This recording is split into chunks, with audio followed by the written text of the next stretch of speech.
I haven't heard from you for a while. Why don't you kind of share? Why don't you share something in regard to that?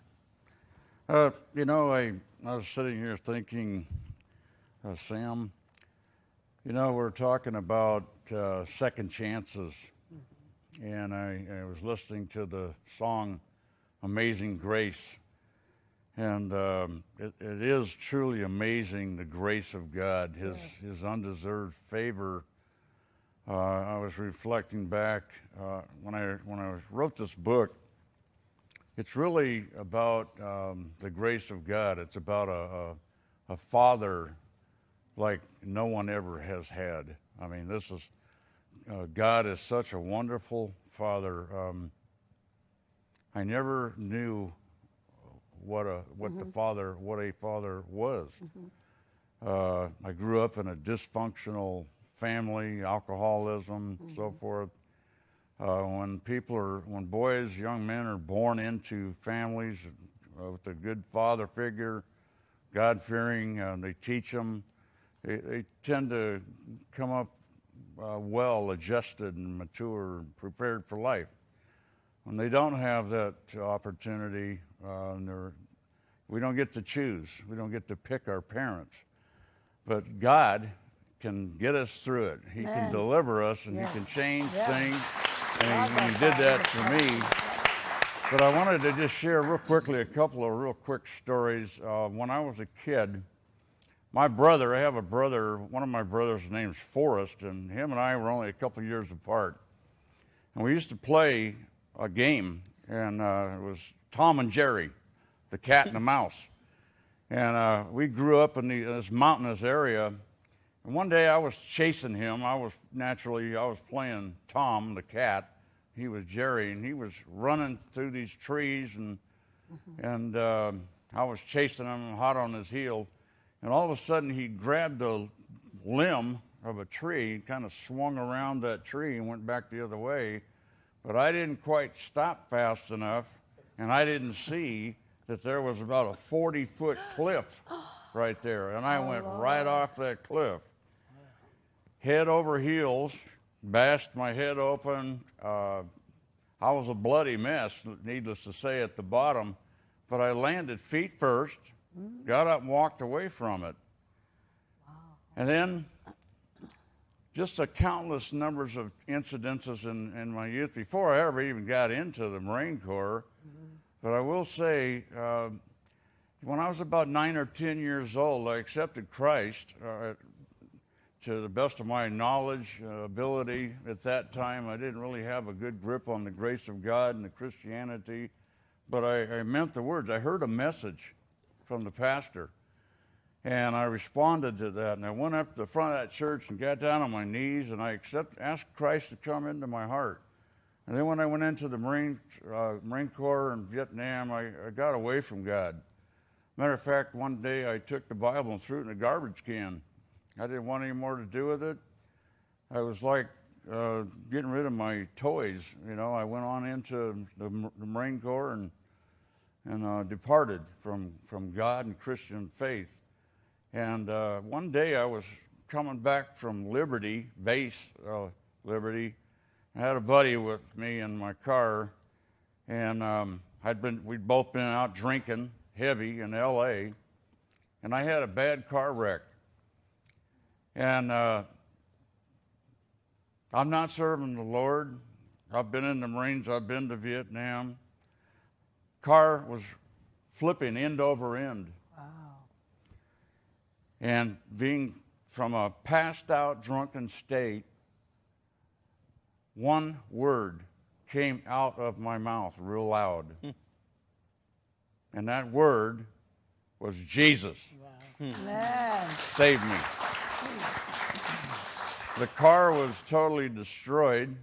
My friend was killed, my fellow Marine. I was kind of dumped out the driver's side door. There was only a couple of scratches and walked away from that. Oh, God. And that was in a backslidden state.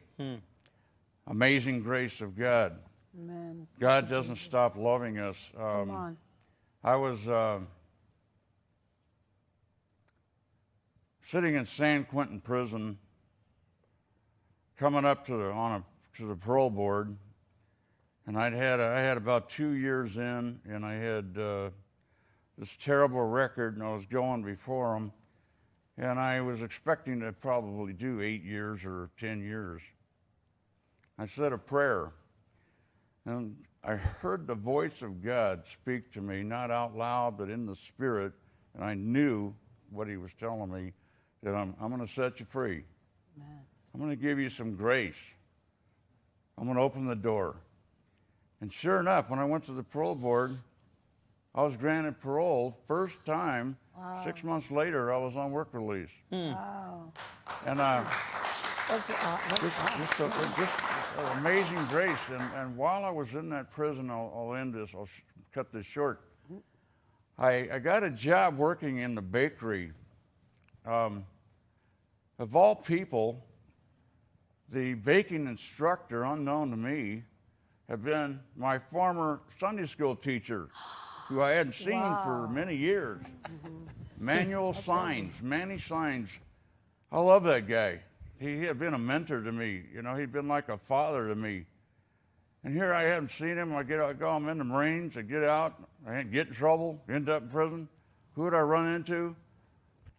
Manny. That's Your Sunday school teacher. divine. Yeah. Yeah. So he gives me a job working in the bakery. He needed a raider, a Remington raider, a clerk typist.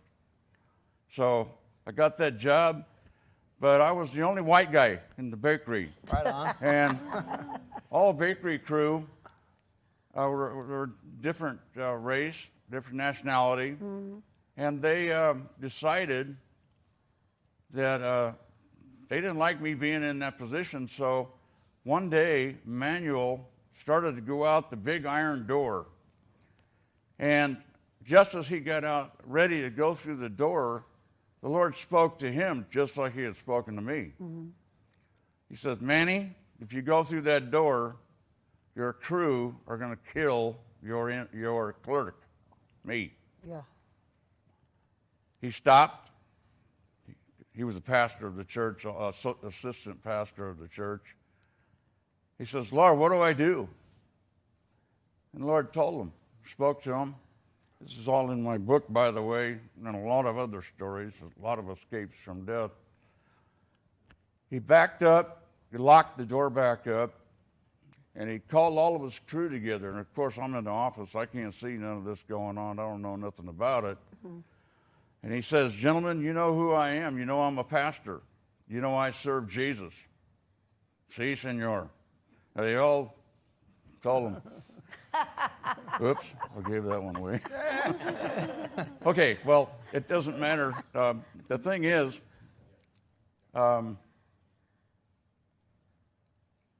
he says, guys, the Lord showed me what you're about to do. And they started babbling denials and so forth. They didn't know anything about it. And he says, yes, you know what I'm talking about. And I'm going to give you a choice right now. Hand over those shanks you've got, and we're going to drop this whole thing, or you go ahead and do what you're going to do, and I guarantee you, you will never get out of this prison. Wow. So they all reached in their belts and behind their backs, and every one of them had shanks on them, knives, shivs, whatever you want to call it. They handed them to Manuel. He put them in a sack. He got rid of them. But he didn't tell me what was going on. He didn't tell me any of these details until a few years later. Wow. And it just so happened that in the next few days, I decided to go get a different job and get out of the bakery. These guys were giving me a lot of weird looks. But you know, that was another case of God's loving care for me, intervening on my behalf, even though I wasn't serving him. He loved me that much. Man. He cared about me that much. He was faithful to me in spite of my going sideways. Second chance. The second chance, third chance, and over again, the Lord intervened in my life.